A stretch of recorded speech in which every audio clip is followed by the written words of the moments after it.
Super star Krishna గారి family నుంచి మహేష్ బాబుతో పాటు ఆయన పెద్ద కుమారుడు రమేష్ బాబు కూడా సినీ ఎంట్రీ ఇచ్చిన విషయం అందరికీ తెలిసిందే. రమేష్ బాబు కూడా హీరోగా పలు సినిమాల్లో నటించారు. అల్లూరి సీతారామరాజు సినిమాలో బాలనటుడిగా సినీ రంగంలో అడుగుపెట్టారు రమేష్ బాబు.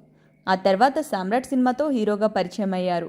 రమేష్ బాబు చివరిగా 1997లో ఎన్ శంకర్ దర్శకత్వంలో వచ్చిన ఎన్కౌంటర్ సినిమాలో నటించారు. హీరోగా చేసిన రమేష్ బాబు ఆ తర్వాత నిర్మాతగా మారి పలు సినిమాలను నిర్మించారు. మహేష్ బాబు హీరోగా నటించిన అర్జున్, అతిథి, దూకుడు సినిమాలను నిర్మించారు రమేష్ బాబు. రమేష్ బాబు 8 జనవరి 2022లో కాలేయ సంబంధిత వ్యాధితో బాధపడుతూ కన్నుమూసిన విషయం తెలిసిందే.